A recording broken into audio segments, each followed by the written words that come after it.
Սրանից ավել ռեպրեսիա, քաղաքական այն էլ հրահանգով իրականացվող եւ շատ կարեւոր է մենք հասկանանք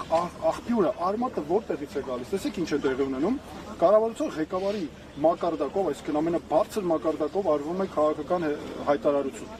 որոնք պարունակում են քաղաքական հրահանգներ իրենց մեջ։ Թաքնված չի անգամ բացահայտ։ Դրանից հետո հաջորդում են պատգամավորների քաղաքական հայտարարություններ, ուղղորդումներ դրան։ Հետո տեղի ունեն միանգամից իրապահմանների գործողություններ, բայց որ առավել հատկանշական է, հրտեսեք ամեն անգամ այս գործողությունները շատ սիրուն համընկնում են ադրբեջանական իշխանությունների հոգևոր առաջնորդից եկող հայտարարությանը։ Ընդամենը մի քանի օր առաջ ադրբեջանական հոգևոր առաջնորդը էլի նորից գնացել էր միջազգային այս անգամ հանրության մոտ, էլի բողոքում էր հայոց առաքելական եկեղեցու դեմ, հայոց առաքելական եկեղեցին պատերազմի քարոզիչ է, ռևանշիստ է, բայց խաղաղության, բայց ժողովուրդ ջան, դուք նայեք իրենց բառերը, մեկին մեկ համընկնում են, հենց մի հատ վերցեք տեսեք, ինչքան էլ ուզում է հերքեն ասեն, չէ, փաստերը խոսում են բոլորովին այլ բանի մասին եւ այստեղ շատ կարեւոր է մտադրությունների բացահայտումները, դրա համար եմ ասում, որ սա ծրագրված, հստակ, միասնական քաղաքականություն է, ցավոք սրտի դրան մաս են դարձնում իրավապահ համակարգը, ես դրա համար ու դատական համակարգը նրանց բոլորին ասում եմ, որ սա նաև քայլ է հեղինակազրկելու իրավապահ մարմիններին ու դատարանին եւ այո սրանք հենց այդ հետապնդումներն են։ Պարոն Թաթոյան, նոր Մարինե Ֆարմանյանը փաստաբան ասաց, որ երկու հոգեվորականի եւս ձերբակալել են, տնից վերման են ենթարկել, սակայն տեղ չեն հասվել, իսկ թեմի առաջնորդը ուղղակի անհետացել է։ Ժորժ ջան, այստեղ ընդհանրապես խոսք չկա ասելու, իրավական գնահատականներ չկա ասելու, ախր սա այնքան ակնհայտ է, այս հոդվածը ծիծաղել է քրեական դատավարության գիտության մեջ իրավական չափանիշներով միջազգային որ մեկը ուզում եք ձեռքները դրեք որ վրան ոչ մեկ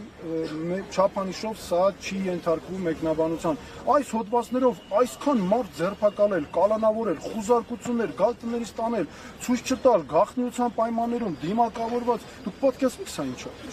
Այս հոդվածները ակնհայտ օգտագործում են ռեպրեսիաների համար, սրանք պետք է իշխանափոխությունից հետո սրանք պետք է անմիջապես չեղարկվեն, այնպես արվեն, որպեսզի այս հոդվածները ինչ էլ որ լինի իրական ծառայի նպատակից, սրանք դարձել են իշխանության քաղաքական հենարանը ապահովող հոդվածներ, քրեական համակարգով ռեպրեսիաների համար։ Պարոն Թաթոյան, տեղյակ եք, որ Դանիել Հովհաննիսյանի հաղորդում ներկայացրել Տեր Արամի Պետրոսին տված հարցազրույցի հիման վրա։ Տեղյակ եմ, տեսել եմ փաստաբանի հայտարարությունները, դե ինչ ասեմ, հիմա էլի իրավապաշտպան է պետք, որպեսզի իրավապաշտպանից պաշտպանենք մեր քաղաքացիների իրավունքներն։ Հիմա ինչքան էլ ուզում եմ մարդը արդարանա, ասի ես չեմ նպատակ չեմ ունեցել, փաստ է որ ակնհայտ է որ փոխանցում է կարծեք թե եղել, այս հետապնդում կարծեք թե ոնց հենց այդպես էլ կա։ Եվ ավելին ասեմ ձեզ, հələ տեսեք ինչ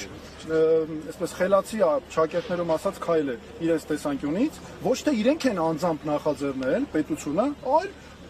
քաղաքացիական հասարակության այսպես անկախ այո, հնկը է դիմել, ինչ ա եղել, բա հկներ դիմել է, բա ոնց չանենք, բա պետքա քրեական հետապնդում, բա անօրինականությունը ոնց թողենք մնա։ Հələ դու տեսեք, ինչ հստակ կապվում է, սա այս շղթան շատ պետք է հստակ հասկանալ։ Եվ ես կարծում եմ առաջնահերթ նշանակությունն այստեղ ինքնուրույն քաղաքացիական հասարակության ձևավորում է, որ թույլ չտաք նման բաներ։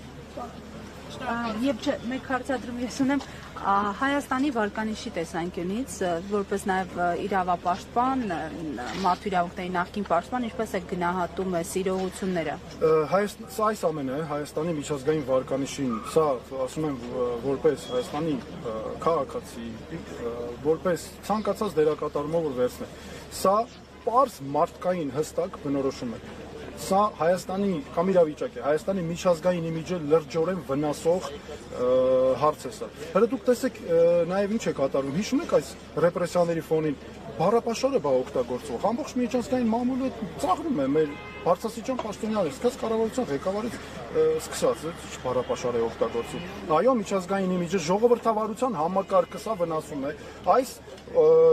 ռեպրեսիաները օրինակ են, թե ինչի է բերում անձնիշխանությունն ու կուսակցապետությունը, եւ սա ժողովրդավարական Հայաստանի իմիջին ուղիղ հարված է, շատ ուժեղ հարված է։ Դրա համար պետք է վերացնել այս անձնիշխանությունը, որ մեր մոտ լինեն ինստիտուտներ, որ ով էլ ինչ ուզում անի, չլինեն ասես ռեպրեսիաներ, կախված է մարդու կամքից։ Այսօր արթնանում է քրիստոնյա, այսօր արթնանում է քրիստոնյա է, վաղը արթնանում է ուրիշ տրամադրությունով, որ դրանով չի կարող երկրի ղեկավարի գործողությունները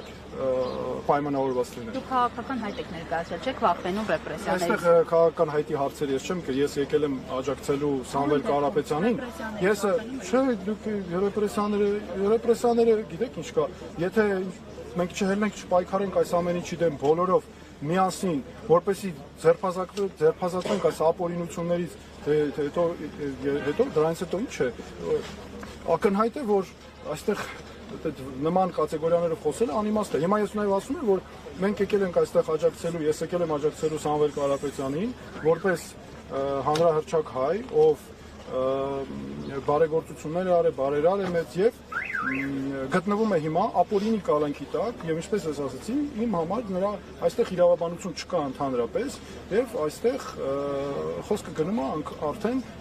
պատանդարության մասին։